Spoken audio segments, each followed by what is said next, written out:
Assalamualaikum warahmatullahi wabarakatuh. Kembali lagi di kanal Resensi Institut.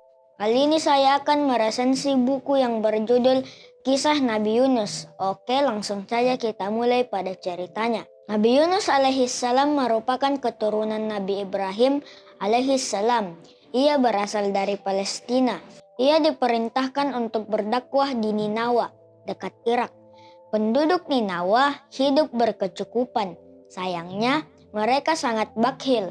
Mereka enggan memberikan bantuan kepada orang lain yang kesusahan. Penduduk Ninawa juga berbuat syirik dengan menyembah berhala-berhala serta tempat-tempat keramat. Nabi Yunus alaihissalam melaksanakan tugas dakwahnya.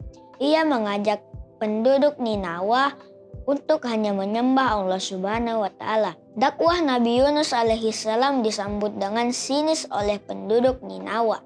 Mereka berkata, "Kamu manusia biasa seperti kami. Kamu pun tidak lebih dari kami." Sebagian yang lain berkata, "Bukankah kamu hanya pendatang di negeri kami ini? Mengapa kamu berani-beraninya mengatur kami?" Nabi Yunus alaihissalam terus berdakwah. Dalam waktu 33 tahun, hanya 2 orang yang mengikuti ajarannya. Rasa putus asa menghinggapi hati Nabi Yunus alaihissalam. Ia pun bersiap-siap meninggalkan kaumnya. Nabi Yunus alaihissalam berjalan menjauhi Ninawa dalam keadaan marah hingga sampai di tepi lautan. Begitu melihat sebuah kapal hendak berlayar, Nabi Yunus alaihissalam meminta izin agar diperkenankan ikut bersama mereka. Kapal itu sudah penuh dengan muatan. Sesampainya di tengah lautan, terjadilah badai yang dahsyat. Ombak datang bergulung-gulung disertai hembusan angin yang kencang, terombang-ambing di lautan. Meskipun barang-barang telah diceburkan ke laut-laut untuk mengurangi beban, kapal itu masih juga oleng. Nahkoda kapal memutuskan untuk mengurangi beban kapal lagi. Ia memerintahkan melakukan undian untuk memilih penumpang yang akan dikeluarkan dari kapal.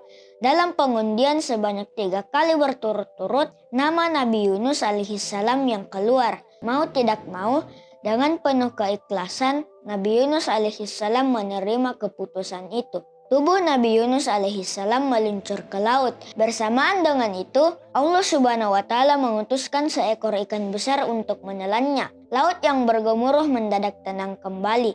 Kapal yang ditumpangi Nabi Yunus alaihissalam berlalu melanjutkan pelayarannya. Nabi Yunus alaihissalam masuk ke dalam perut ikan yang gelap gulita. Disitulah ia menyadari kesalahannya. Ia menyesal karena berputus asa dan meninggalkan kaumnya begitu saja. Dengan penuh kesungguhan, Nabi Yunus alaihissalam berdoa, "Tidak ada Tuhan selain Engkau, Maha Suci Engkau. Sungguh, aku termasuk orang-orang yang zalim." Allah Subhanahu wa Ta'ala akhirnya mengampuni Nabi Yunus alaihissalam. Allah Subhanahu wa Ta'ala memerintahkan ikan besar itu untuk memuntahkan Nabi Yunus alaihissalam ke daratan. Nabi Yunus alaihissalam terdampar di daratan dalam keadaan lemah. Allah Subhanahu wa Ta'ala kemudian menumbuhkan sebatang pohon labu di dekatnya. Nabi Yunus alaihissalam segera memakan buah itu sehingga keadaannya kembali pulih. Setelah kondisinya pulih, Nabi Yunus alaihissalam kembali ke Ninawa. Di Ninawa, sepeninggal Nabi Yunus alaihissalam, tanda-tanda datangnya azab mulai terlihat. Awan hitam berarak-arak menutupi langit. Semakin hari, awan itu semakin tebal. Azab ini pasti karena kesalahan kita sendiri. Azab ini datang karena kita tidak mau menyembah Tuhannya Nabi Yunus.